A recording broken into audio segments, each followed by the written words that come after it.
los hemos invitado a leer Fratelli Tutti, la encíclica del Papa Francisco que nos propone la fraternidad como eje articulador de la sociedad, para que a partir de ella podamos reflexionar en torno al diálogo social. Muchas gracias por estar acá. Bienvenidos y bienvenidas nuevamente, Natalia. Cristian, buenos días, mi nombre es Natalia Castro, soy jefa de prensa del Arzobispado de Santiago. Comentarles que vamos a hacer solo 2 preguntas en este panel y la idea es que ustedes respondan en el mismo orden en que yo los voy a presentar a continuación. También pedirles que las intervenciones duren máximo 7 minutos. Bienvenida entonces Mariana Elwin, profesora, política y exministra de Estado. Benito Baranda, psicólogo, director de América Solidaria y constituyente electo por el Distrito 12. Alfredo Joinant, investigador principal de la línea de conflicto político y social e investigador responsable del Observatorio de Conflictos de COES. Rodrigo Mardones, máster en Administración y Políticas Públicas de la Universidad de Columbia y máster y doctor en Ciencia Política de la Universidad de Nueva York. Ignacio Sánchez, doctor y católica. Ana María Stuben, periodista y doctor en Historia de la Universidad de Stanford. Y Jack Valero, fundador de Voces Católicas y experto en comunicación de iglesia. Muy bienvenidos. Gracias. Gracias, Natalia. Vamos a comenzar entonces con la primera pregunta. Le vamos a pedir a Mariana Elwin que la responda en primer lugar, como mencionó Natalia. De cierta forma, la vida política ha ido naturalizando las descalificaciones. Por ejemplo, algunos llamados a votarlos a todos, desde un sector, o ciertas campañas del miedo o del terror desde otro. Entonces, ¿qué dificultades ven ustedes en el camino para identificar un mapa común de desafíos de hoy y de mañana, que permita a todos los sectores saber dónde construir puentes y poner el foco en las propuestas más que en las descalificaciones? Mariana, bienvenida.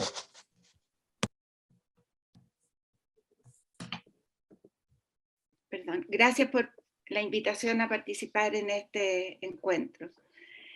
Yo en primer lugar me quisiera referir a algo que no es propiamente chileno. Yo creo que aquí hay un fenómeno que es más universal.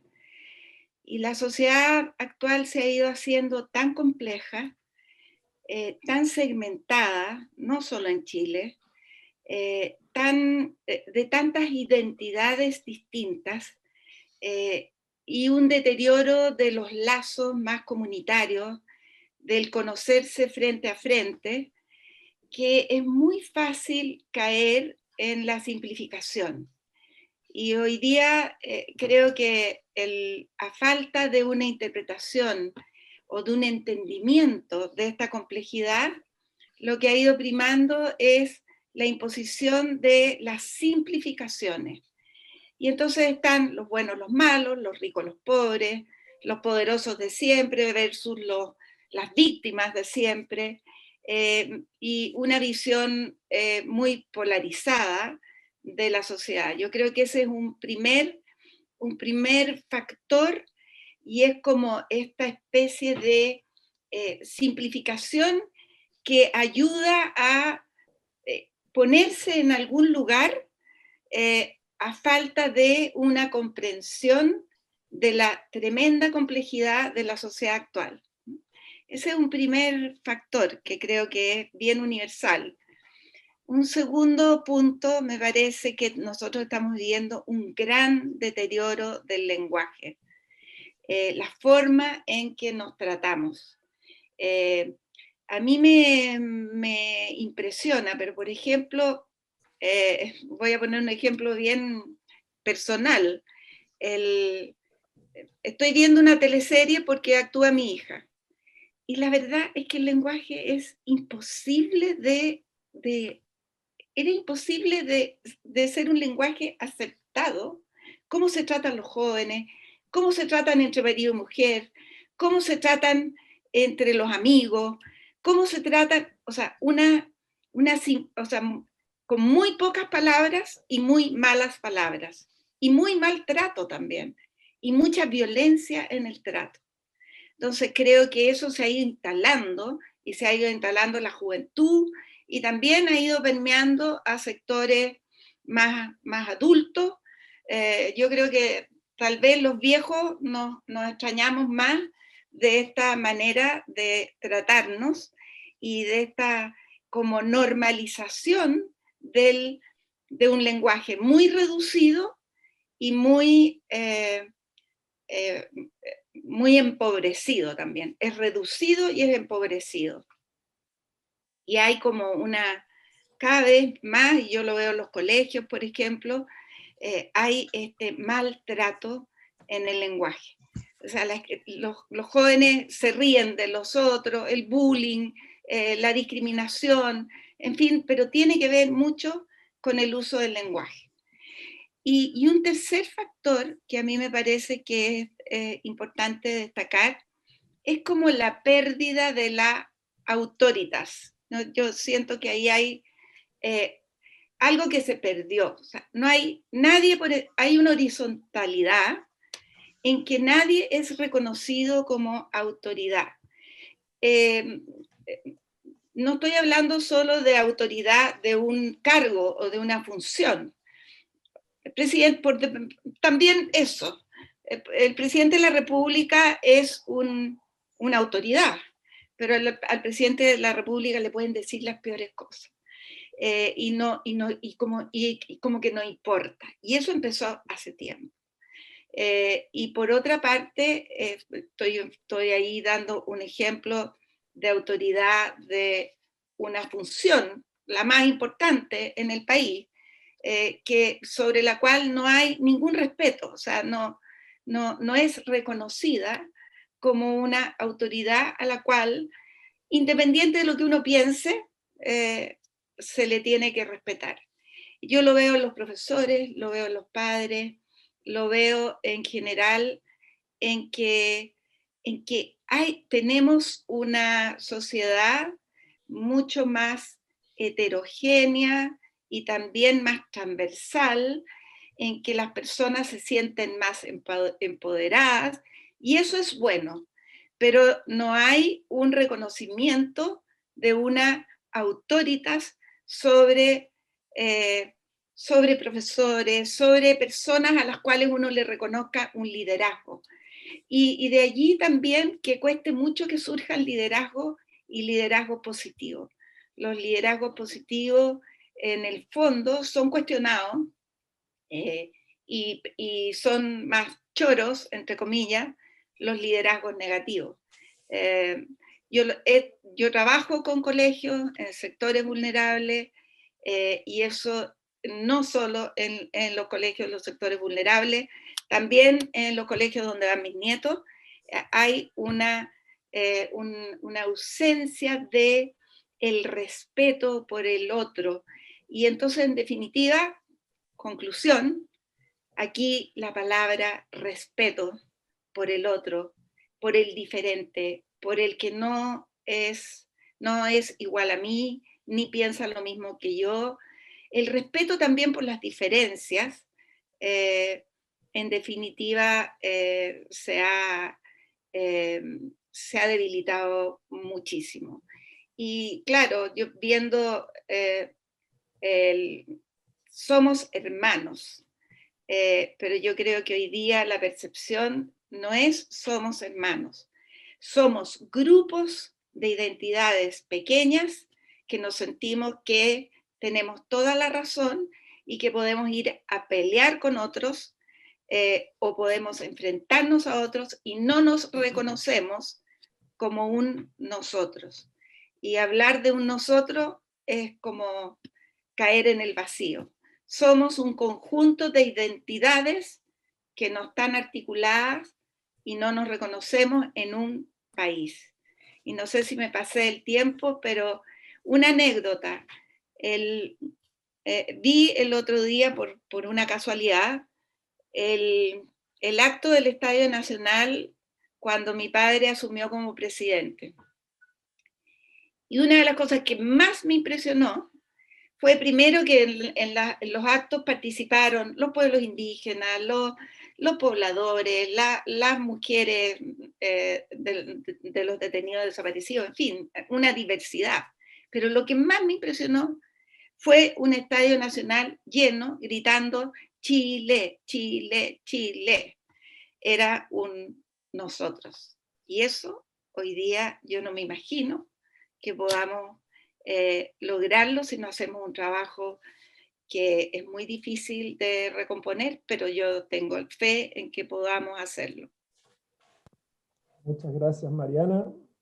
Para los que se están sumando, les recuerdo que en el chat está el orden de las intervenciones, la pregunta, y recordarles que son 7 minutos cada uno máximo para que todos podamos hablar en el tiempo. Bienvenida Caroline también, que se sumó al panel.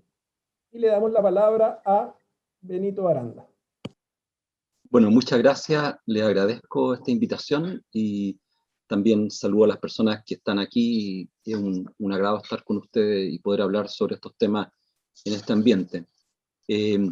Bueno, yo diría que, y siguiendo un poco también la reflexión de la encíclica, yo creo que las dificultades son comunes, ¿no? Y la identifica el Papa bastante bien, ¿no es cierto?, en Fratelli Tutti. Y yo creo que primero estamos experimentando un cambio muy fuerte y nos está costando mucho adaptarnos a este cambio, un cambio social muy fuerte. Y ese cambio social, por supuesto, para las personas a lo mejor que no vivimos tan vinculados entre nosotros y no conocemos las realidades de otros, bueno, se nos pone más cuesta arriba. Están cambiando los lenguajes, están cambiando la manera de participar, la manera de que tú te legitimes frente al otro está cambiando también fuertemente, y eso, bueno, se pone en un contexto que nos cuesta comprenderlo según los códigos del pasado. Las posibilidades, ¿no es cierto?, que tenemos hoy día de poder conectarnos con muchas realidades que se transforman rápidamente por esta aceleración de la conexión global de los jóvenes, por lo menos para mí, es extremadamente difícil. Fatigo a veces tratando de conectarme con esas realidades y con esos mundos en los cuales ella y ellos se van involucrando para entender y comprender con mayor profundidad lo que están viviendo, los dolores que están sintiendo, las ausencias, donde ellos no se sienten, ¿no es cierto?, incluidos e integrados. Y creo que esos cambios son cambios muy fuertes y esos cambios, lo voy a decir al final, implican algunos desafíos. Y tomé 3 de esos desafíos a partir de Fratelli Tutti, que creo que son 3 desafíos muy importantes.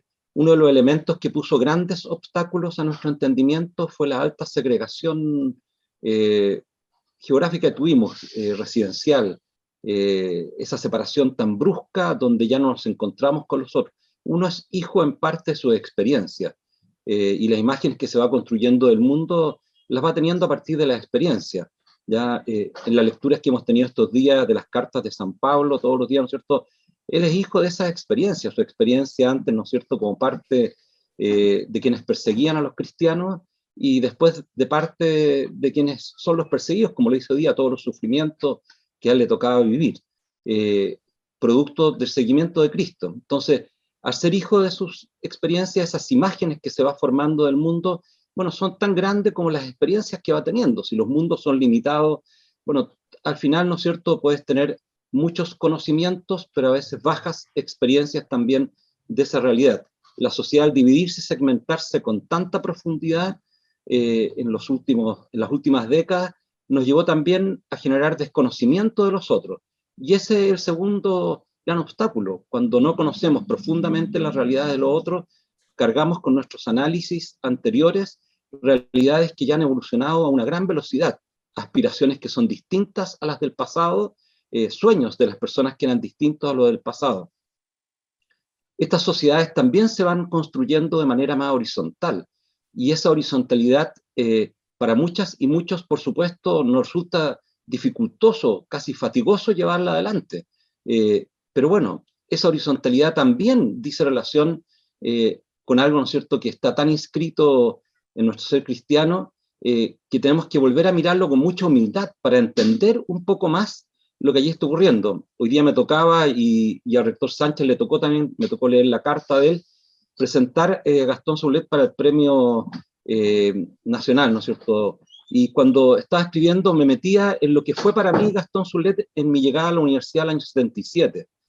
Y lo que él hizo en esa generación, en nosotros, que tomábamos algunos electivos con él, era abrirnos la cabeza, sacarnos de la realidad nuestra, del pequeño mundo en el cual nos habíamos criado, meternos en realidades espirituales distintas, sacarnos de nuestros dogmas.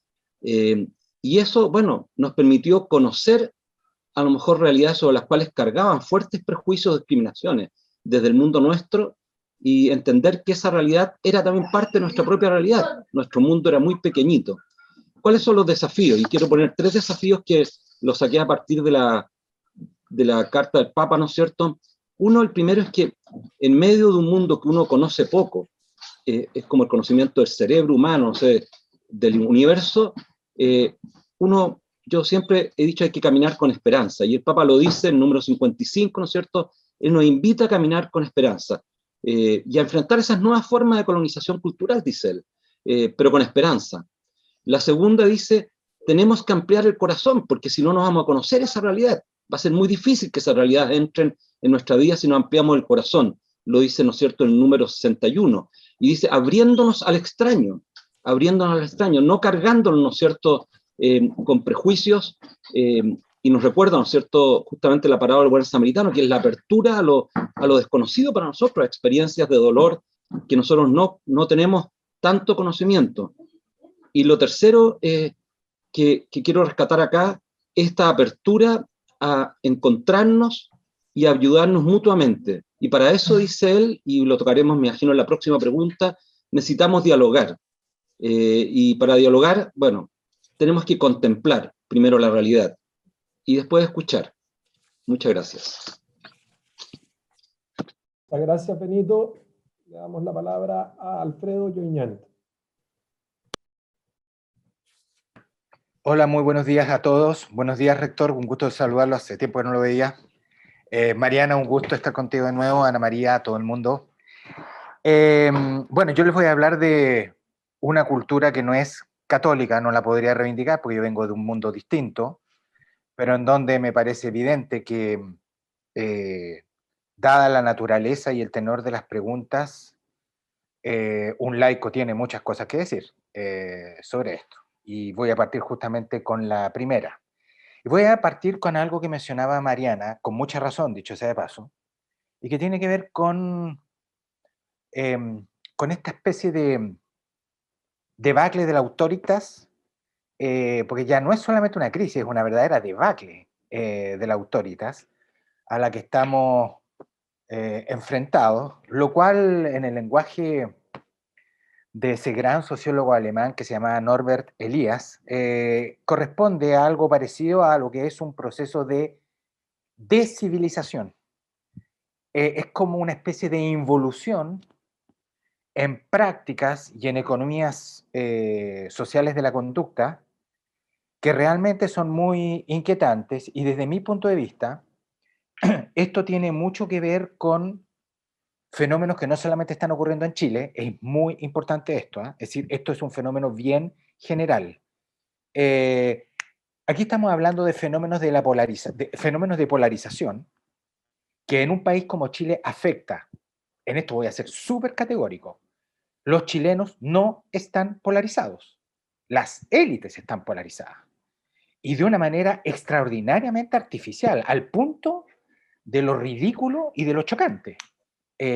Batallas existenciales como que aquí se está yendo la vida en nombre, vaya uno a saber de qué, y en un ánimo de interpretar, que a mí ya me tiene aburridísimo, en un ánimo de interpretar, y así, con toda una economía corporal, en un ánimo de interpretar y de hablar en nombre del pueblo, que yo no sé de qué están hablando, francamente. Hay una sobreinterpretación del pueblo ante quien yo me inclino, es el soberano. Pero este pueblo al cual estamos expuestos es un pueblo súper chúcaro, en el sentido de que es un pueblo en donde en la última elección de gobernadores se actuó en un rango de 80%, es un pueblo que para el plebiscito votó el 50%, y para las elecciones de mayo se actuó en un 57%. Y todo el mundo dice, no, pero es que el 57% del pueblo que no votó son iguales al pueblo que votó. Yo no sé de dónde sacan eso. Es decir, realmente a mí muchas veces este tipo de cosas para mí constituyen un verdadero atentado a la razón.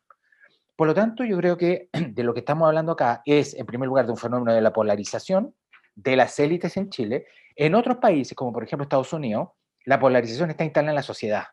Y ese es un fenómeno aún más inquietante, mucho más. Porque cuando ya tanto las élites como la sociedad es la que está dividida, bueno, eso muchas veces tuvimos una primera expresión con el asalto al Capitolio, se supone en una democracia modelo, y bueno, y Estados Unidos tuvo la primera gran guerra civil a gran escala. Por lo tanto, eso es una situación que no estamos ni de cerca en eso, pero es importante que reconozcamos la diferencia acá. Lo segundo que yo diría es que aquí lo que estamos también experimentando, y creo que es lo que está en el trasfondo de lo que decía Mariana, es una especie de desacralización del poder. Piensen solamente ustedes en que hace 10 días atrás el presidente Macron fue abofeteado. Y no es primera vez que esto ocurre. Y este tipo de situaciones se están volviendo cada vez más frecuentes. La violencia, efectivamente, rara vez en contra de un gobernante o una autoridad es física, y cuando se vuelve física, produce una profunda emoción colectiva, que es lo que ocurrió en Francia. Pero lo esencial de la violencia es simbólica, es categorial, y ocurre que las palabras pueden producir tanto o más daño que el propio uso de la violencia física. Y yo les voy a citar un ejemplo. Yo soy bien amigo de Claudio Rego, bien amigo, y yo quedé, pero entre indignado, enfurecido, no por lo que le estaban diciendo a Claudio Rego en las redes, sino por la banalización del término. Lo trataban de pinochetista. Es una cosa que uno realmente se pregunta, pero ¿cómo pudimos haber llegado a esto? Claudio Rego pinochetista, a Claudio le podrán criticar muchas cosas. Esa no, po. Es decir, ¿te das cuenta? Bueno, hubo pero centenares de personas, quizás miles, que se permitieron ofender, degradar, porque tratar a alguien de pinochetista es degradarlo. Eso es una degradación, es una ofensa. Y bueno, desde mi punto de vista, yo creo que en todas estas cosas hay una gran responsabilidad de las élites, una gran responsabilidad de las élites, porque la conducta impropia de las élites, una conducta desconectada de la realidad, con una excesiva violencia recíproca, de todas las élites, política, las élites económicas y empresariales y las élites culturales, que de hecho nosotros en COES en marzo, acabamos de terminar un estudio sobre ella y está subido a la web. Es fascinante, ustedes ahí van a poder ver y van a poder medir la distancia que separa a las élites del común de los mortales, pero son dos planetas, pero distintos, distintos. Bueno, y para no alargarme más, diría por último que esta crisis o colapso o debacle de la autoritas también se origina en dolores de las personas. Creo que hay mucha gente ofendida, de verdad, herida, de frentón. Y yo reconozco honestamente, yo veo desde hace muchos años ese tipo de heridas que es generada por la desigualdad, por la pobreza, por la destrucción de los entornos tradicionales, por fenómenos de destradicionalización, por modernizaciones muy aceleradas, por lo que ustedes vean. Yo debo reconocer y ser muy honesto con ustedes, yo nunca medí la profundidad de ese dolor.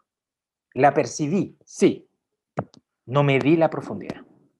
Y creo que esto, además de todo lo que les he dicho, responsabilidades muy principales de las élites y una evidente degradación del lenguaje, que es lo que me permite mostrar a través del ejemplo de Claudio Rego, todo esto descansa también, y quizás sea la principal razón del estallido, en muchas personas muy ofendidas por el sistema económico, por el modelo, por las élites, en fin, ¿Cómo se sale de eso? Esa es la gran pregunta que vamos a tener que responder entre todos. Gracias, Alfredo. Le doy la palabra a Rodrigo Mardones.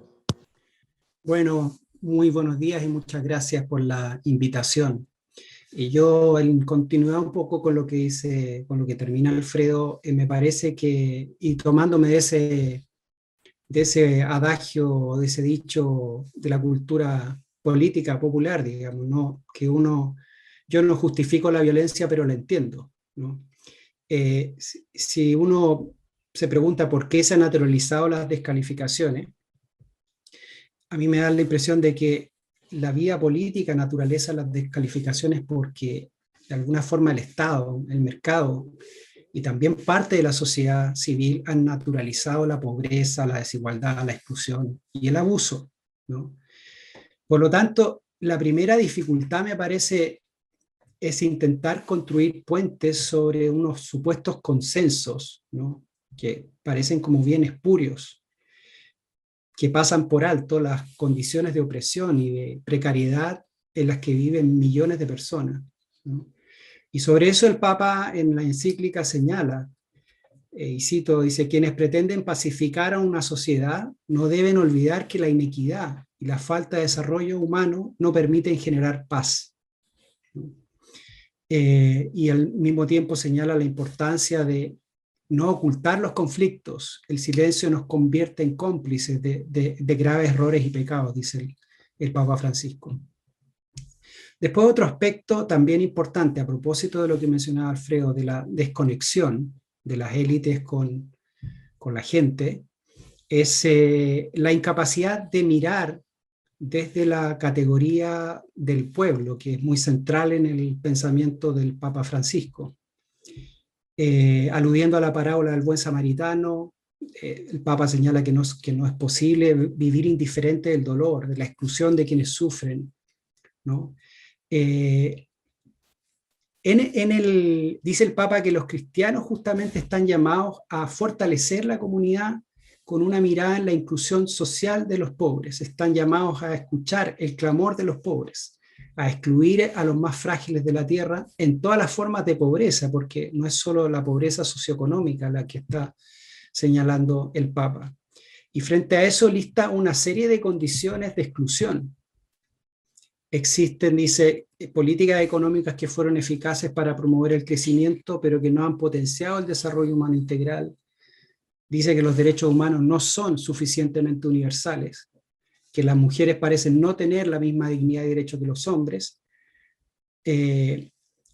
Reafirma el derecho a emigrar, el derecho a no emigrar, lo que supone que debieran generarse las condiciones en un país de origen para permanecer en su propia tierra, pero también el derecho a emigrar en búsqueda de mejores condiciones y reafirmando el sistema, el sentido de responsabilidad fraterna. Frente a ello, el Papa insiste también en esas condiciones, ¿no?, políticas e institucionales que favorecen la integración de los excluidos y hace una apuesta por el principio de la fraternidad. Señala que no debiera someterse a la economía, la política no debiera estar sometido a la economía ni al paradigma eficientista de la tecnocracia. Pero dice, se requiere efectivamente de una política nueva, una política que esté basada en principios y fundamentalmente apunta al principio de la fraternidad y que apunta al bien común en el largo aliento. Una política que dice, rescatando el valor de la política, que es parte como de la visión del magisterio de la Iglesia, que llama una altísima vocación como una forma preciosa de la caridad y que debe siempre tener un amor preferencial por los últimos y una atención especial por las distintas formas de exclusión y por los derechos humanos, ¿no? Entonces yo, la verdad es que frente a esa mirada, digamos, de por qué, de entender por qué se produce esta descomposición del clima, me da la impresión de que está relacionado con eso, con esas condiciones estructurales de exclusión, de pobreza, de marginación, y también con la incapacidad de la élite política de ver con los ojos de los pobres, o desde los ojos de los pobres, y en sus diversas formas de pobreza, de los migrantes, de los excluidos, de las minorías, de los indígenas, de las mujeres, etc. Eso. Gracias, Rodrigo. Antes de darle la palabra a Caroline, les invito a que reduzcamos los tiempos, como nos decía el rector Sánchez, a 4 minutos, 5 máximo, para que alcancemos a estar en los tiempos. Bienvenida, Caroline. Yo hablo desde la población, realmente una buena parte de las personas que justamente en este momento han vivido todas las peripecias de los 47 años, donde hemos todos soñado que en algún momento podamos tener una vida mejor en las poblaciones, y que incluso era fomentado con los años anteriores de la democracia cristiana. Yo llegué el año 68 a este país y conocía la preocupación general de la sociedad por la justicia social, que estaba la bandera del gobierno en aquel tiempo, y que hoy día podemos decir que ante todo, podíamos entender que nuestro sistema económico neoliberal que fue implantado por los Chicago Boys, bueno, pueda durar hasta el fin de la dictadura, pero jamás me hubiera imaginado que este sistema estaría continuando y con más fuerza y implementado democráticamente en nuestro país. Y el dolor de la población es hoy día que perdió la esperanza de cambio. Es todas las expresiones hoy día que en algún momento podemos decir que nuestro pueblo pueda tener de irreverencia y de mostrarse gravemente en el lenguaje. En algún momento el pueblo ha hecho lo que más pudo, ha trabajado como chinos. Cuando llegué al país todavía se hablaba que los pobres son flojos, sucios, son idiotas, no son, digamos, no se incorporan bien a la sociedad. Han intentado todo esto y ante todo hoy día yo puedo decir que el pueblo chileno trabaja más que el pueblo alemán. Puedo decirle fehacientemente, trabajan 45 horas por sueldos miserables, les voy a decir. Hace 12 años atrás, 11 años atrás, en algún momento un obispo chileno se atrevió a decir que el sueldo mínimo sea 300.000 pesos. Bueno, pronto se acabó el cuento, nos quedamos con esto, hoy día tenemos 326.000. Les digo eso nomás, pero no solamente esto es algo muy sensible de la gente, porque después de tantos años de servicio están sacando pensiones de 120, 150, 180 y profesores de 210.000 pesos. Esto es el resultado de 40 años de trabajo forzado junto al marido que también saca 170. Y el arriendo de una casa cuesta en la población 250. Estos son datos que quieren verificar, vengan acá a verificarlos. Han trabajado con negligencia con sus hijos porque no tuvieron tiempo, trabajan 9 horas, están al menos 10 horas fuera de la casa. ¿Quién se preocupa? ¿Quién se preocupa de los niños? Lo digo con dolor. Lo digo porque en realidad quisiera gritarlo y llorarlo, además de todas las trampas que nos hizo el sistema neoliberal. Pagamos pólizas de seguro. Yo, al menos en la Cristo Vive, he pagado ya más a instituciones que nos dan las pólizas, más de 200 millones de pesos gratuitamente a instituciones bancarias que ellos, si quiero un préstamo, pago un interés usurero. No puedo hacerlo cuando quiero trabajar porque el gobierno no me ha pagado el trabajo que hicimos recién nomás en el CESFAM. Son estas situaciones muy difíciles que la gente le revienta. Lo que dice el Papa en la encíclica es: el gran tema es el trabajo. Lo verdaderamente popular, porque promueve el bien del pueblo, es asegurar a todas las posibilidades de hacer brotar las semillas que Dios ha puesto en cada uno, sus capacidades, sus iniciativas, sus fuerzas. Es esa la mejor ayuda para el pobre, el mejor camino hacia una existencia digna. Por ello, insisto en que ayudar a los pobres con dinero debe ser siempre una solución provisoria para resolver sus urgencias. El gran objeto y objetivo es, deberíamos ser siempre permitirles una vida digna a través del trabajo.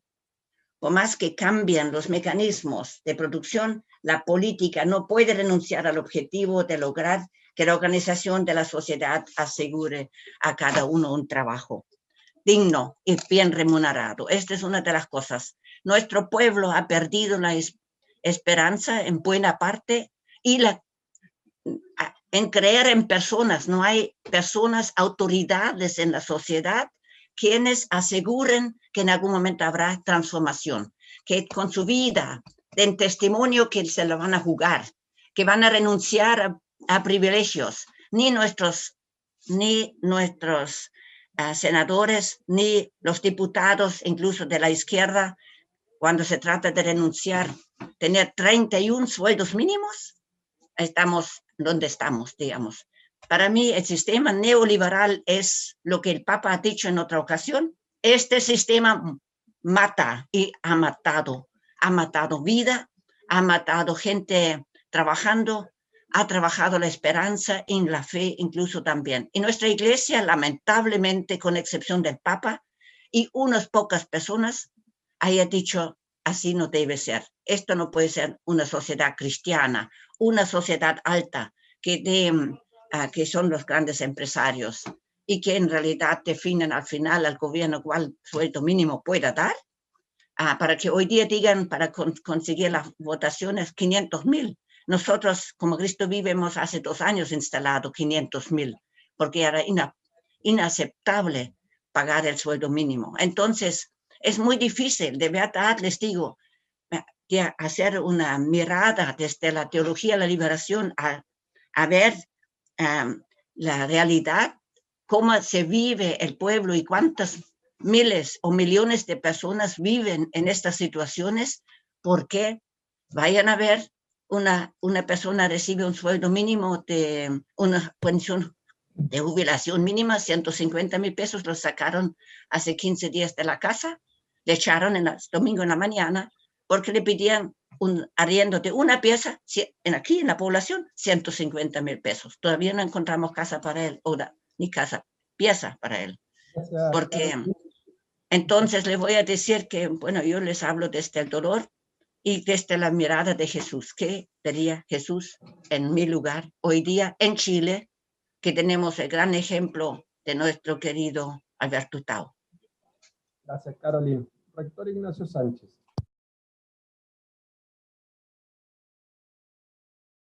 Muchas gracias por la invitación. Es un gusto estar con cada uno de ustedes y escuchar muy atentamente la mirada y la vivencia que se nos presenta. Agradezco mucho a la hermana Carolina que nos ha mostrado su mirada. Yo desde las universidades quisiera poner un punto que tiene mucho que ver con lo que ha dicho Mariana y Alfredo, con este tema de la polarización.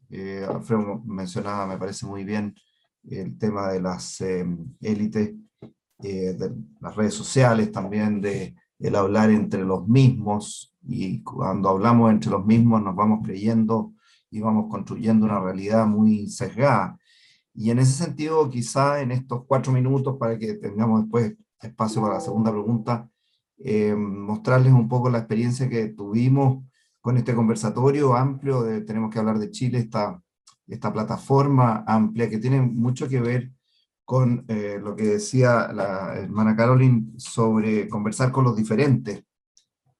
En este conversatorio fueron cerca de 9.000 personas que en grupos de 5 o 6 conversamos con personas de distintas regiones, distintas edades, personas en estado de reclusión, de pueblos originarios, hombres, mujeres, distintos niveles educacionales, socioeconómicos, y ahí se ve, me parece, el Chile real que hacía mención muy bien Alfredo, y este Chile real muestra que prácticamente en el 98% de las conversaciones de 1 hora, 1 hora y cuarto, terminaron agradeciendo todos el respeto, el diálogo, por supuesto con distintas miradas y legítimas diferencias, pero sin polarización, sin uso de un lenguaje agresivo, sin considerar que el consenso es claudicar a las ideas personales, sino que uno puede llegar a ciertos consensos en los comunes denominadores y permitirse perfectamente diferencias en otros aspectos. Yo diría que el respeto que se vio ahí, la valoración de la diversidad, el hecho de reconocernos como un país muy diverso en distintos ámbitos, creo que ha sido un aporte muy sustantivo al diálogo.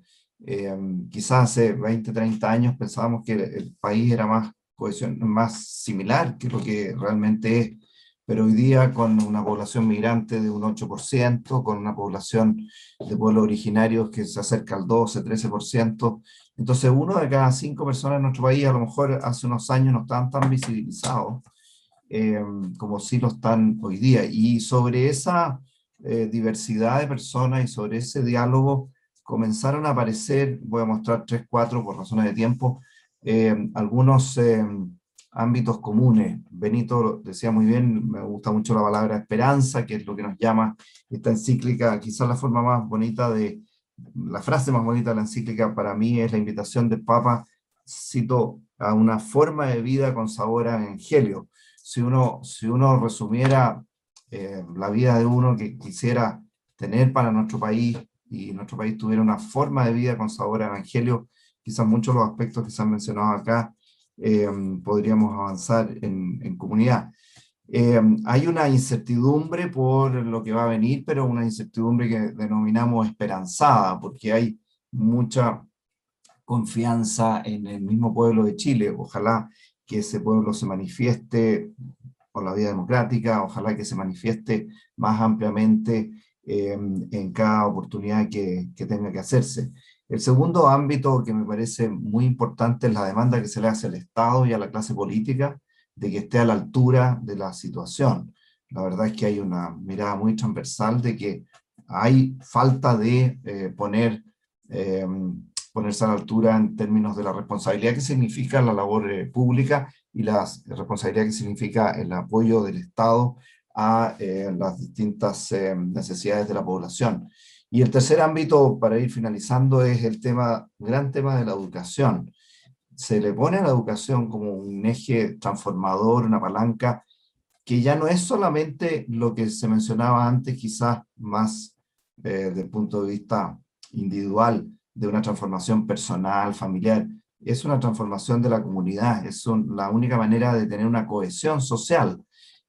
Mediante la educación del pueblo completo, uno puede hacer surgir a esta comunidad nacional con respeto, con valoración de diversidad, con un proyecto común. Cierro con esa mirada, digamos, quizás la segunda pregunta es ver cuál es el rol de cada una de las áreas en que uno se desenvuelve para poder alcanzar esos valores. Gracias, Cristian. Gracias, rector. Ana María Stuben.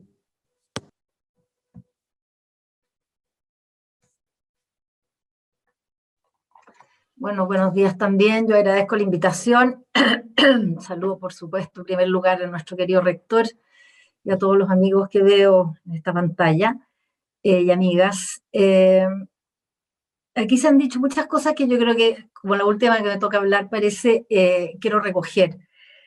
Primero, por cierto, la idea que esto es un fenómeno mundial, que efectivamente lo que estamos viviendo en Chile no es algo propio nuestro, si bien tiene muchos factores que efectivamente son propios de la idiosincrasia chilena, del desarrollo político que ha tenido Chile, de los traumas de nuestra historia reciente. Sin duda es una crisis de civilización, como decía Alfredo, y yo creo que el Papa, a mí me impresiona mucho en la encíclica los conceptos que usa el Papa. Y yo creo que esos conceptos son bien orientadores como para tratar de entender qué es lo que sucede actualmente en Chile y no solamente en Chile, porque de hecho la palabra dignidad todos sabemos que es una palabra que se empezó a usar en Europa, en España, mucho antes que fuera en Chile un fenómeno, un concepto, digamos, tan difundido, ¿no? El Papa usa la palabra dignidad incluso muchas veces más en la encíclica que la palabra fraternidad. Entonces, partiendo, digamos, desde por qué este clamor a la dignidad, ¿eh? Y efectivamente hay muchos diagnósticos que lo explican, ¿no es cierto? Aquí se ha hablado de la desacralización del poder, del problema de las élites que están distantes del pueblo, etc. Pero yo creo que la palabra dignidad también se relaciona con algo que ha sido muy debatido y que es el tema de la igualdad. O sea, efectivamente, si bien Chile ha tenido un progreso grande económicamente, ello se traduce también en mayores expectativas, se traduce en una cultura del exitismo que yo creo que ha sido tremendamente negativa, digamos, en el proceso chileno. Yo estoy leyendo ahora con mucho interés el libro de Michael Sandel sobre la tiranía del mérito, por ejemplo, ¿no? Y él dice, bueno, que los fenómenos, dice las revueltas populistas y las reacciones negativas que hay contra las élites en general, dice, y que las víctimas más visibles de este fenómeno, dice, son los partidos políticos liberal progresistas y de centro izquierda, el Partido Demócrata en Estados Unidos, etc. O sea, la degradación de la política tiene que ver también con lo que él llama, por supuesto, la tiranía del mérito. Ahora, lo otro que me parece que tiene que ver también es el tema de la promesa. Yo creo que en Chile se instauró una promesa y un horizonte de futuro, sobre todo después del retorno a la democracia, en que el país iba a progresar, iba a haber mayor igualdad, iba el chorreo, digamos, a alcanzar al pueblo, y esa promesa es en este momento percibida como una promesa que no se cumplió. Y yo creo que eso está muy detrás de la lucha también y de la reivindicación por la dignidad, porque el horizonte de futuro, digamos, que orientaba a las expectativas, digamos, del pueblo, ese horizonte de expectativas de alguna manera quedó paralizado. Ya no se cree en el futuro, hay un presentismo que tiene que ver con que todo tiene que suceder en el mismo momento.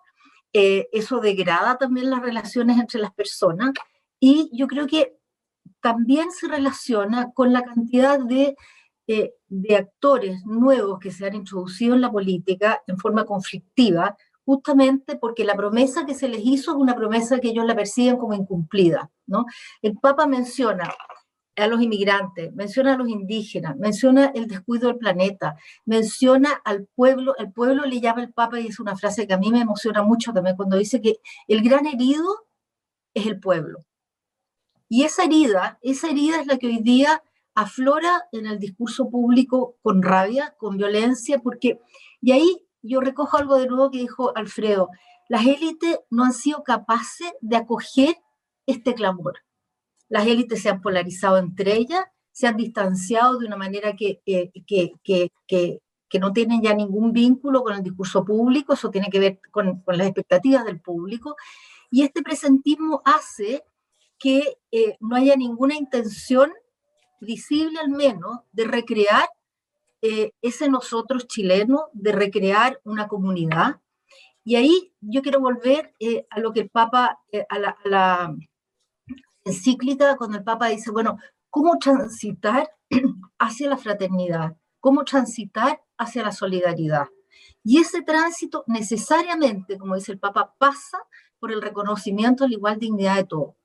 Ahora, así como el Papa dice que es el reconocimiento de la igual dignidad de todos, yo creo que también hemos tenido un problema grave con asumir el conflicto, y aquí hay otra frase del Papa que a mí me impresiona mucho, que él habla de la memoria penitencial.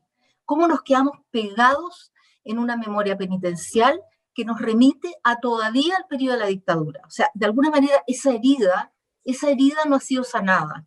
Y no ha sido sanada porque en parte no hemos sido capaces de construir un discurso público y un discurso político que reivindique a la política. Y termino con esto.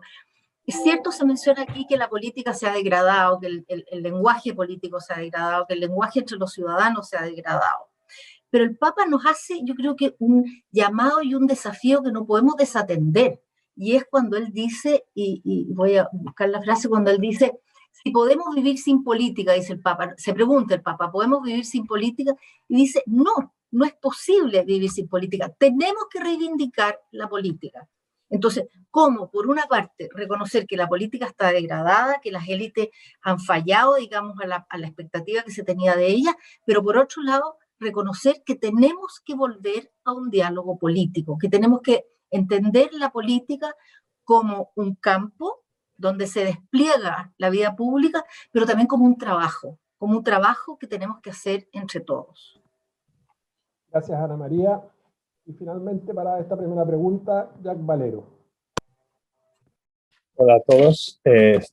Yo no vivo en Chile, vivo en Europa y trabajo en comunicación. No voy a hablar del proceso constituyente porque sería arrogante de mí hablar de esto en detalle, pero me ha resultado súper interesante escucharles a todos ustedes de lo que está pasando y me da gran esperanza.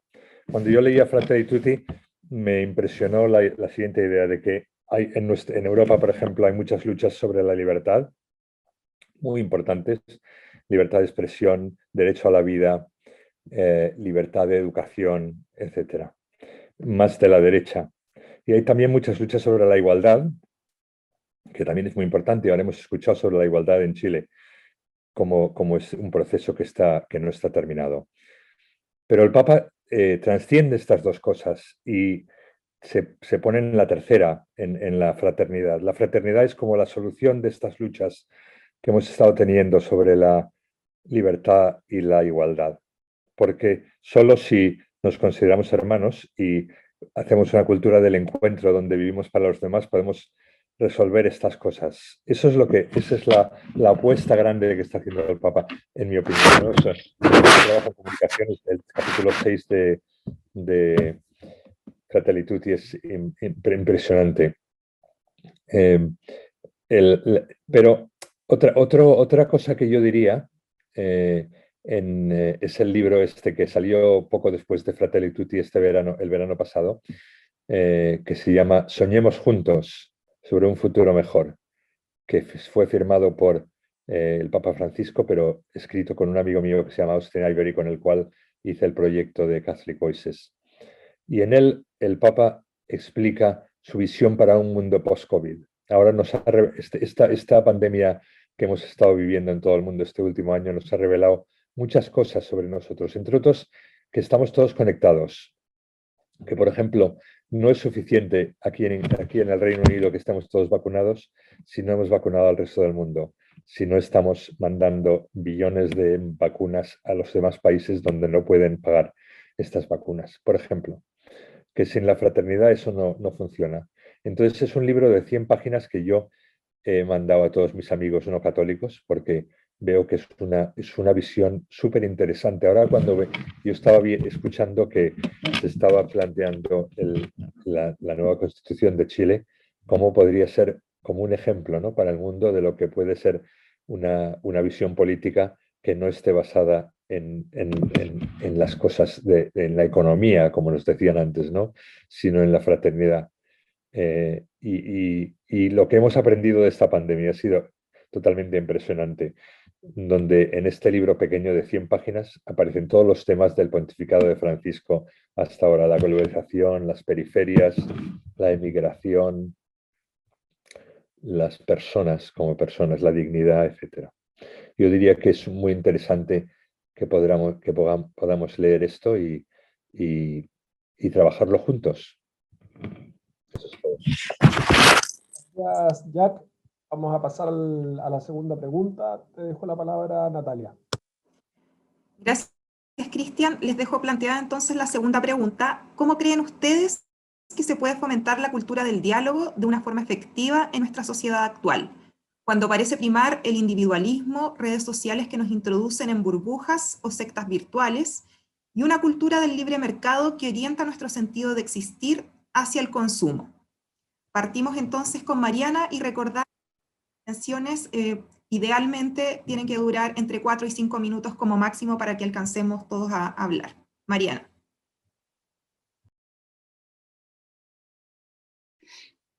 Bueno, yo creo que en Chile tenemos una tremenda oportunidad con la Convención Constitucional. Ahí hay una posibilidad, por una parte, de generar un encuentro entre distintos. y pienso que como quedó constituida la convención, hace que esa posibilidad sea mejor que si hubiera quedado más constituida más tradicionalmente con los grupos de siempre, ¿no? Yo perdí, y probablemente perdí por ser de los de siempre, aunque no he sido tan de los de siempre, pero en fin, percibida así. Pero el hecho de que haya entrado mucha gente nueva, mucha gente joven, personas que tienen mucha dificultad para conectarse con los demás, que tienen visiones a veces bien totalitarias y muchos prejuicios. Pero yo no digo todos, pero yo pongo mucha esperanza en que el conocerse, el poder estar trabajando en un objetivo común, que es concreto, el poder conversar, mirarse a los ojos, va a bajar los prejuicios, va a permitir diálogo, va a permitir encuentro, y ahí yo veo que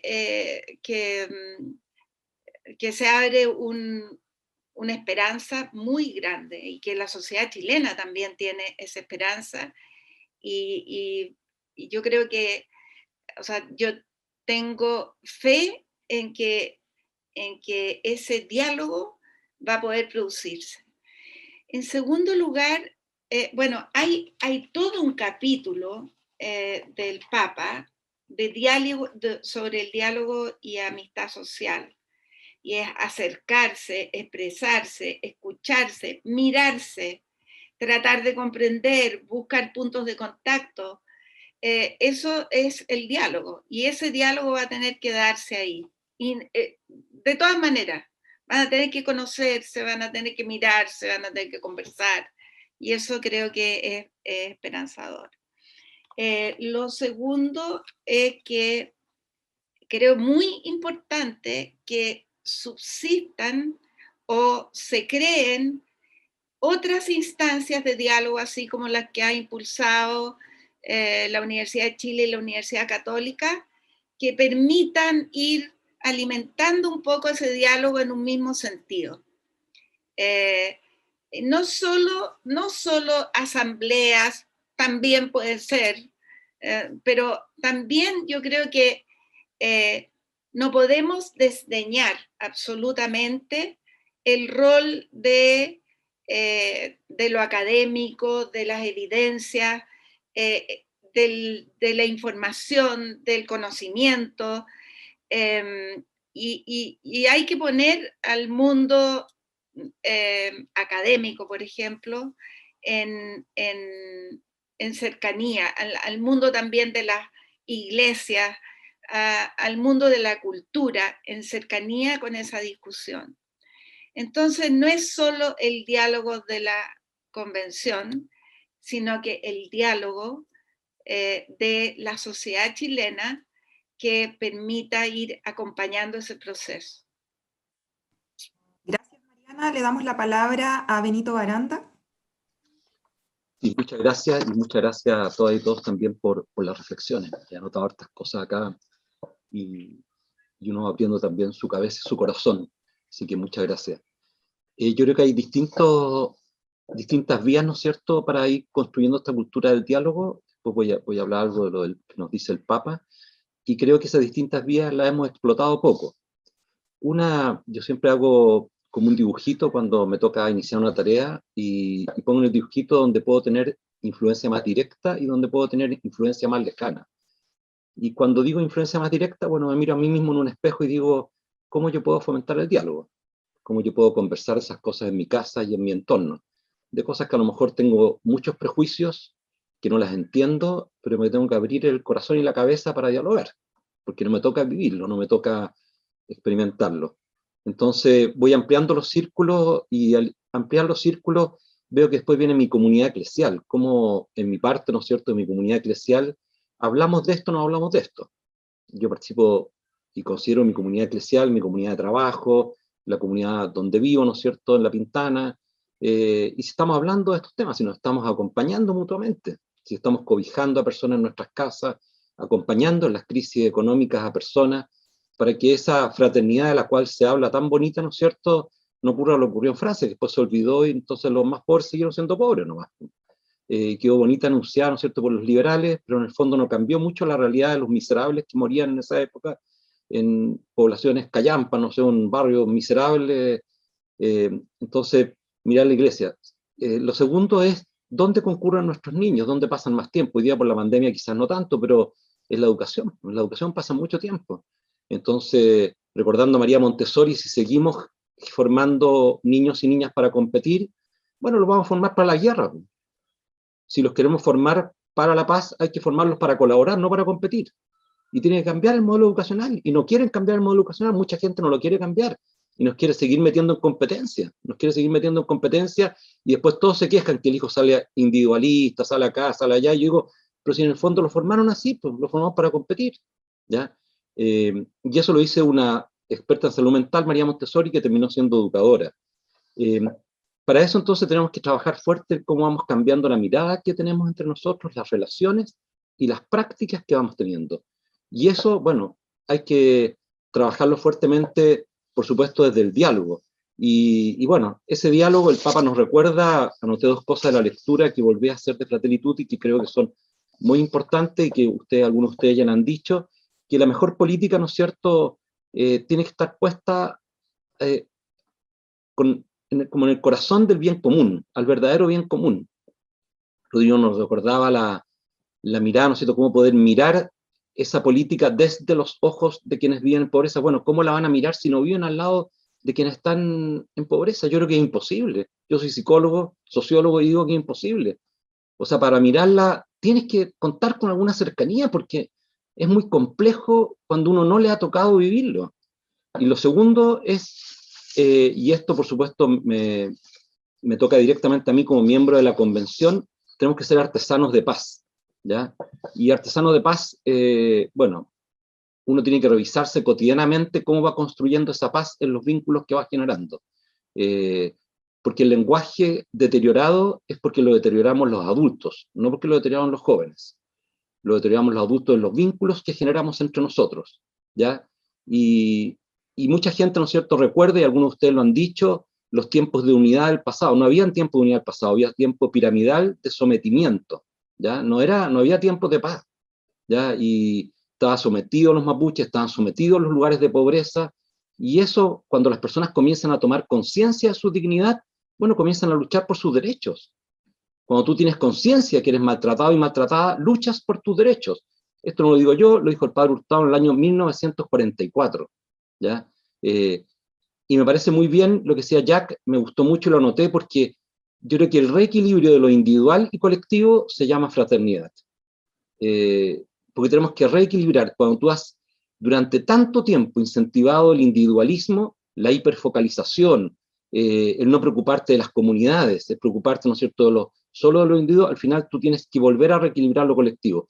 Esto lo dijo Freud en su época, cuando la seguridad que se vincula a lo colectivo se acentuaba y no la libertad individual, y Bauman lo dijo en relación a Europa cuando se fue al revés, ¿no es cierto? Cuando se dijo, ustedes exacerbaron la libertad individual y se olvidaron de la seguridad colectiva, ¿ya? Entonces yo creo que en eso tenemos que trabajar y ojalá que podamos trabajar bien en esto de ser artesanos de paz. Creo que hay una gran oportunidad, un especialista extranjero, y con esto concluyo, dijo una frase ayer en una de las conversaciones, de las tantas conversaciones que me ha tocado, que me impactó mucho, no había tomado conciencia.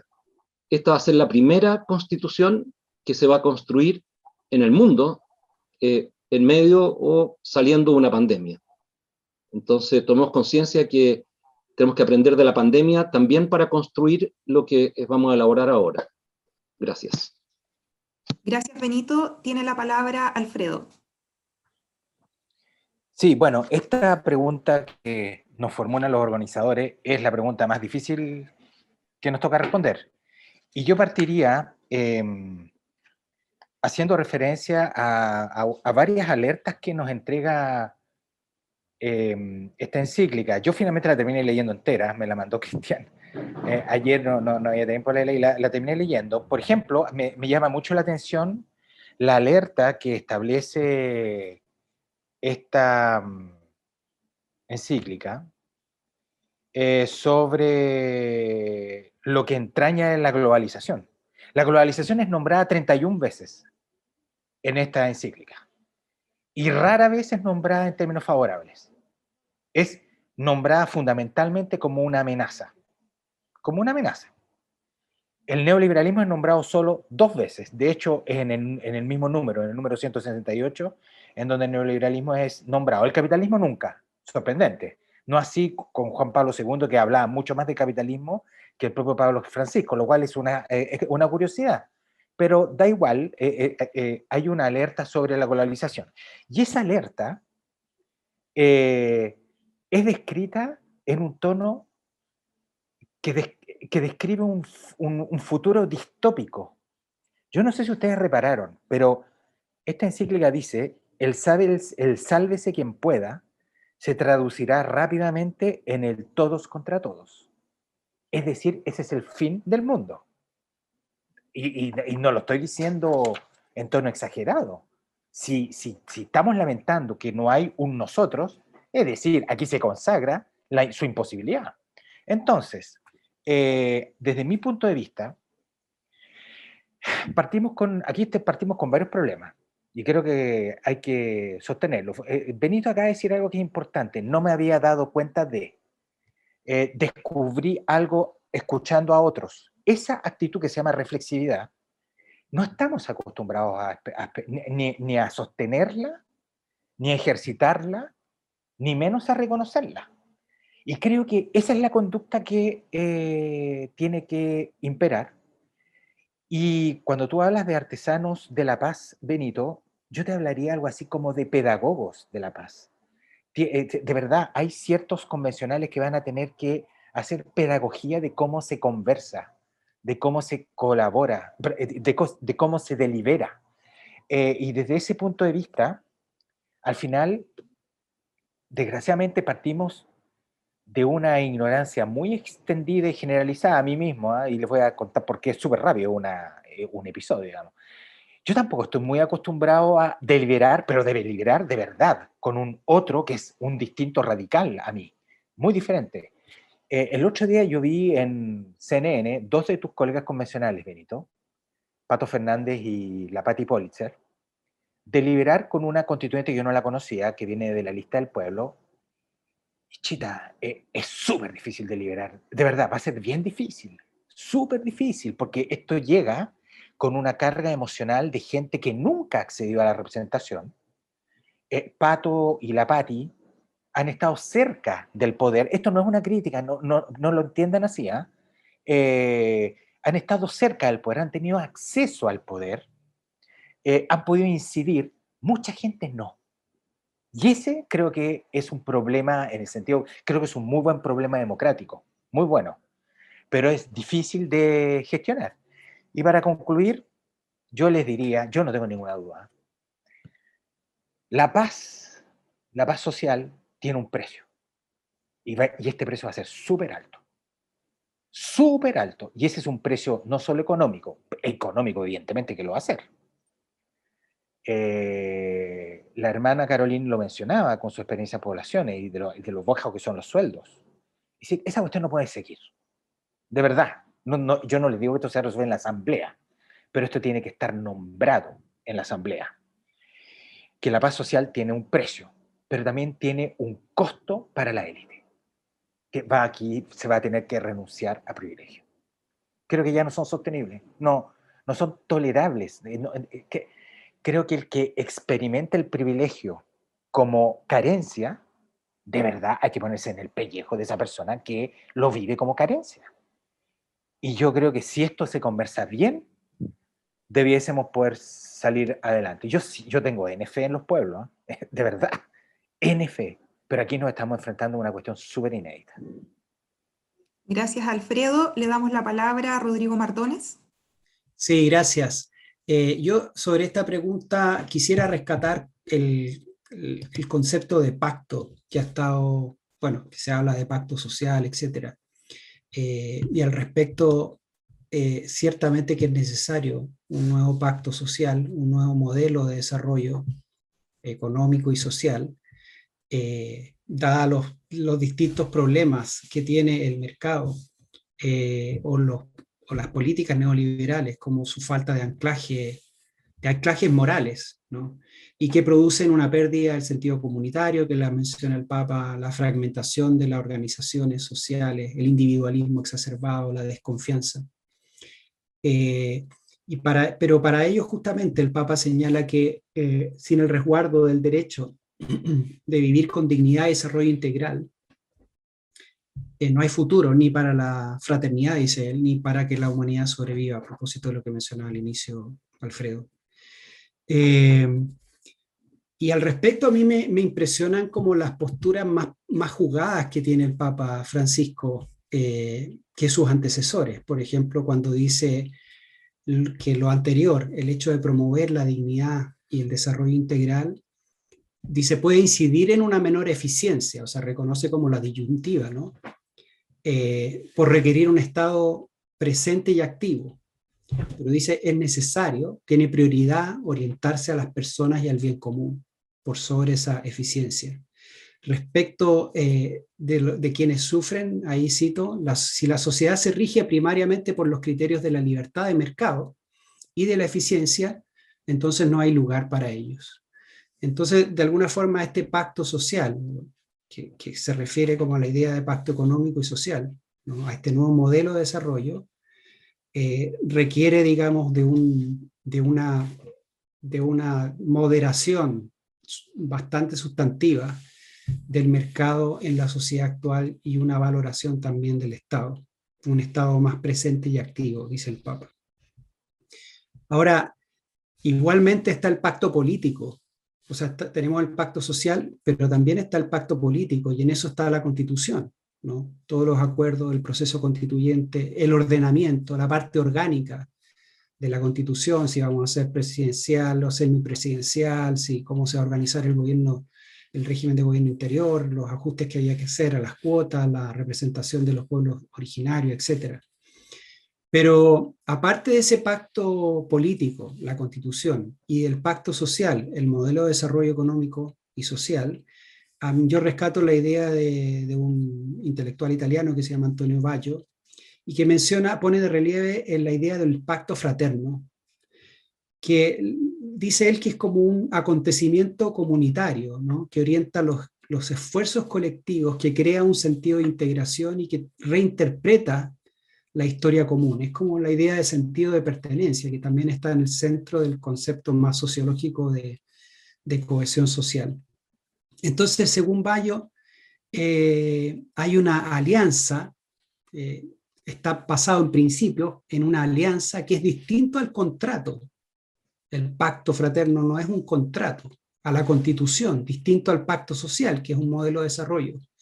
Y yo respecto de eso lo vinculo con el texto con la idea del cardenal Raúl Silva Enríquez cuando menciona, cuando plantea la idea del alma de Chile, ¿no? Y en esos, aquí también cito, dice, la patria no se inventa, del año 86, a puertas del proceso de transición. La patria no se inventa ni trasplanta porque es fundamentalmente alma colectiva de un pueblo, consenso y comunión de espíritus que no se puede violentar ni torcer, ni tampoco crear por voluntad de unos pocos, ¿no? Y bueno, están los rasgos constitutivos de esa alma, que son el primado de la libertad sobre las formas de opresión, el primado del orden jurídico y el primado de la fe. Entonces, en esa idea de pacto, igualmente me parece importante como el punto de que, y que también señala el Papa, como de su gran clamor por justicia, que está en el centro de Fratelli Tutti, porque uno podría pensar, no, mire, sabe que el diálogo es como una especie de buenismo, ¿no? Que somos todos buenos, nos tratamos bien y tenemos una convivencia, digamos, amable, afable.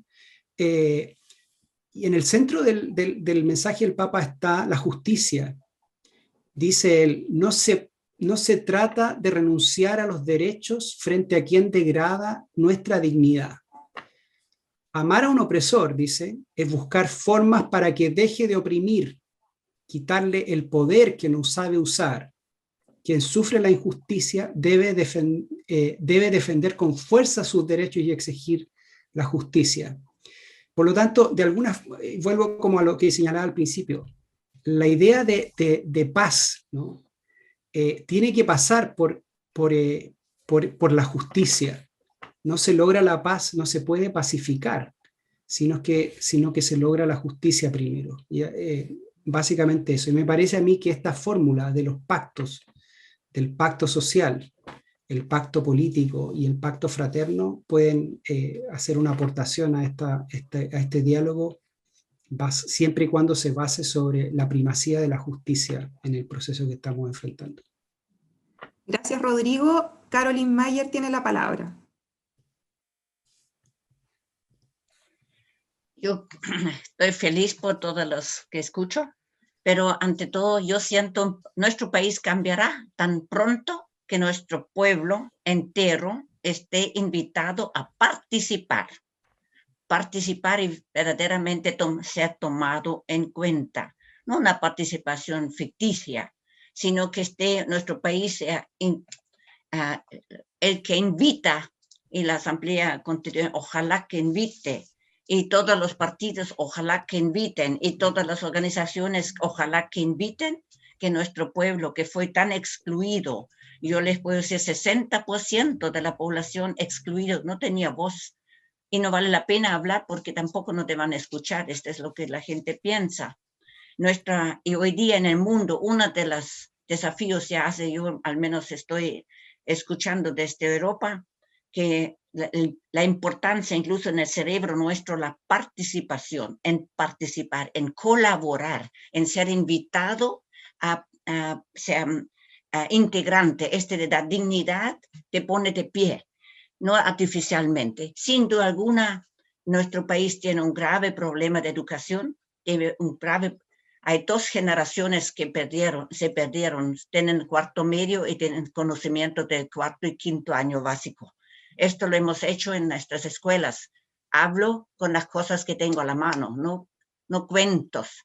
Cuando hicimos los exámenes a los alumnos que quieren entrar a la formación profesional en oficio, hicimos los exámenes chicos con 3er año medio promedio, teniendo conocimiento de matemáticas de 5º año o menos, y otros en castellano 6º año. Nuestro pueblo ha sido excluido, esto es teniendo 3º medio cumplido en el certificado. Entonces, yo les puedo decir, participar es necesario para todo ser humano, ser tomado en cuenta, ser preguntado, ser escuchado, no ficticiamente, sino... Y nuestro país ha tenido un movimiento en los años 60 enorme, y los viejos tenemos todavía la suerte de haber participado en todo lo que ha sido las diferentes formas. Estoy hablando de los centros de madres, las juntas de vecinos que se crearon con los cooperativismos, con los comités de construcción de consumo, de tantas cosas que he conocido y en la universidad, y les pediría de corazón a todas las universidades del país, váyanse a conocer y colaborar en las poblaciones. Los profesores que fueron con nosotros en los años 60 a la población, a la Violeta Parra o a las Barrancas, o por donde hayamos ido con nuestros profesores, y que nos mostraron cómo trabajar con el pueblo y cómo hacer participar al pueblo a tomar su vida en las manos y no repartirles migajas de atenciones y después desaparecer. Tenemos en este momento la gran chance, esta es mi esperanza es, invitemos al pueblo a participar de verdad, donde sientan que son llamados cada uno a ser parte de este Chile, que somos todos responsables por nuestra tierra chilena. Y esto me falta. Y les puedo decir, esto les dará dignidad, no artificialmente, les dará su dignidad y ellos van a reclamar su dignidad. Y como última, le voy a decir, seamos humildes los chilenos. Tenemos un país vecino que yo siento que tiene la mejor constitución de del mundo, nuestro país Bolivia. Yo estuve presente en su asamblea constituyente. 3 años se demoraron hasta que se ha aprobado la constitución boliviana, que es la meta de la constitución boliviana, es summa causam para todos. Buena vida para todos los bolivianos, ricos y pobres. Buena vida para todos. Gracias. Gracias, Caroline. Rector Sánchez tiene la palabra. Muchas gracias. Esta pregunta la voy a comenzar leyendo en el número 218, donde dice el gusto de reconocer al otro, 3 líneas. Esto implica, dice, el hábito de reconocer al otro, el derecho de ser el mismo y de ser diferente. Y a partir de ese reconocimiento, hecho cultura, se vuelve posible la gestación de un pacto social. Creo que es muy importante esas 3-4 líneas del número 218. Y desde el mundo de la educación superior, no solamente las universidades, los institutos técnicos, institutos profesionales, creo que aquí hay un desafío que yo me doy cuenta cada vez que converso con muchos estudiantes que vienen de mundos diferentes, y que me explica por qué estos estudiantes le piden tanto a las universidades o a los institutos de educación superior, porque es primera vez que salen de su propio barrio muchas veces, es primera vez que conversan con personas diferentes, tanto el que está en un barrio muy privilegiado durante su vida escolar, o cuanto el que está en un barrio muy vulnerable, en donde comienza a ver otro mundo y a relacionarse con otras personas. Entonces, estas instituciones, en un mundo tan segregado que estamos, un mundo escolar muy segregado, son una primera ventana abierta a esta diversidad y a este diálogo y a este pluralismo y pluralidad. Entonces creo que estas instituciones de educación superior en nuestro país cumplen un rol extremadamente importante, y mientras más diversas sean, de mayor calidad son y un mayor aporte al país pueden entregar. En segundo lugar, siempre tengo la impresión, y ustedes han sido invitados muchas veces a dialogar en las universidades, que nuestras instituciones son verdaderas plataformas de diálogo respetuoso, los mismos que muchas veces son más intolerantes en otros contextos, parlamento, medios de comunicación, etc. Siento que nuestras instituciones van con un corazón y una mente, como decía Benito, mucho más abierta, mucho más a encontrarle los puntos de razón al otro. Entonces, me parece que ahí tenemos una doble responsabilidad, y por eso desde ya hace un tiempo largo, más de 1 año y medio, estamos trabajando para poder aportar en este proceso constituyente todo lo que el número de profesores y profesoras puede entregar a la discusión pública.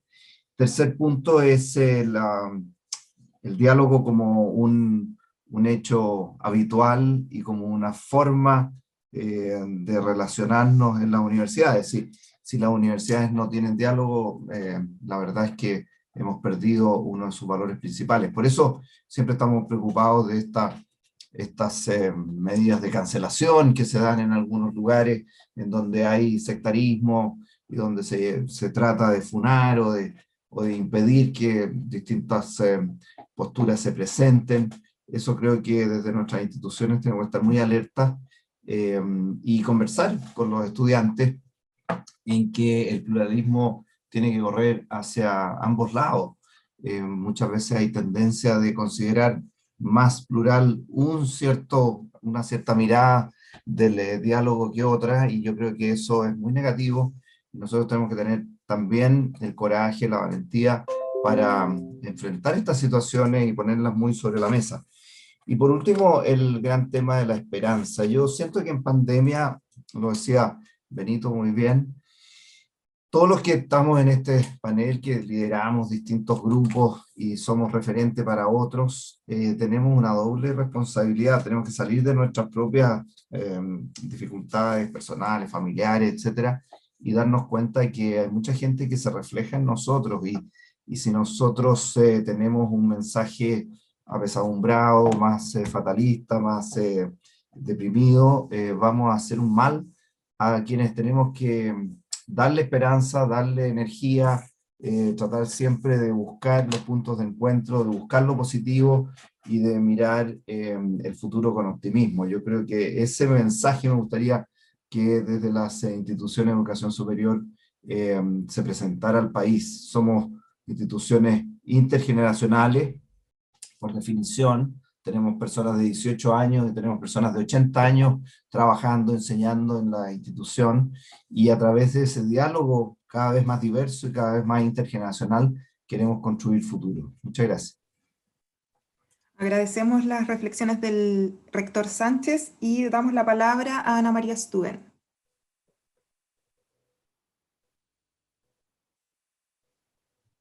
Ana María. Muchas gracias, sí, muchas gracias.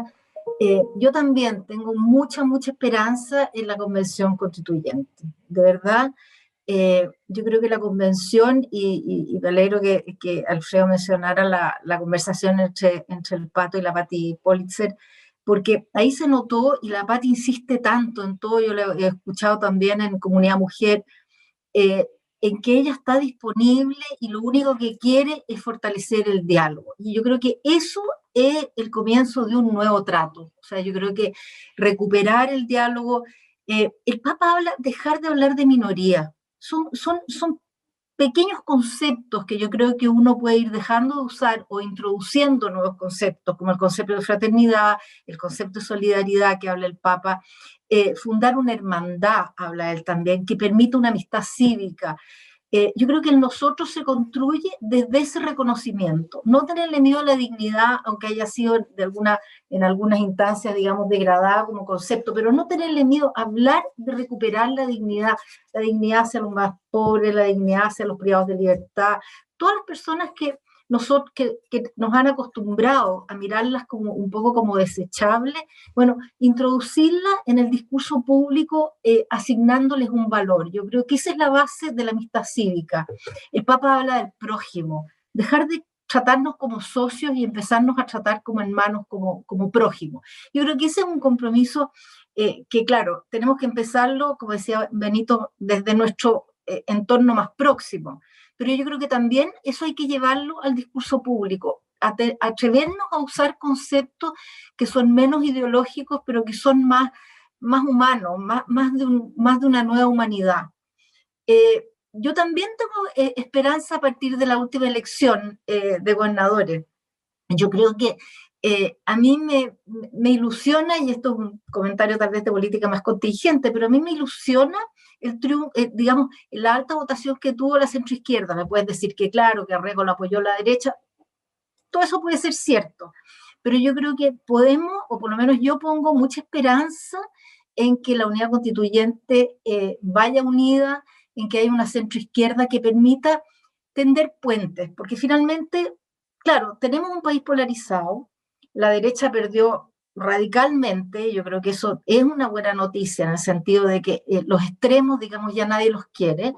Es verdad que la Karina Oliva tuvo una alta votación, pero también es cierto que yo creo que el gran triunfador fue la posibilidad de que tengamos un gobierno de centroizquierda, en lo cual yo tengo puesta por lo menos una gran esperanza. Lo otro que me parece importante es el tema de la inclusión, que aquí se ha mencionado mucho. Pensar que el pueblo y la política, dice el Papa, son conceptos hermanos. Y aquí vuelvo a lo que dije la primera vez. Yo creo que tenemos que reivindicar la política. Ser parte de un pueblo es formar una identidad común que está hecha con lazos sociales y culturales que la política tiene la obligación y la misión de interpretar. Tiene que proponerle una narrativa, tiene que fortalecer los lazos comunitarios. No podemos creer que podemos vivir sin política. No podemos creer que los partidos políticos no son necesarios a la democracia. ¿Cómo reivindicar eso? Yo creo un concepto de Estado, y con esto termino. La idea de Mario Góngora, digamos, de un Estado nacional chileno, yo creo que es un reto. Y es un reto que el país ha emprendido con la nueva Constitución. Y yo tengo la esperanza que de ahí salga un Estado fortalecido, un Estado en el cual todos nos podamos encontrar y que atienda, el otro concepto que yo creo que también se ha usado aquí, que atienda el interés social y que entienda que la propiedad privada tiene que entenderse desde lo que el Papa llama la comprensión inicial del destino común de los bienes.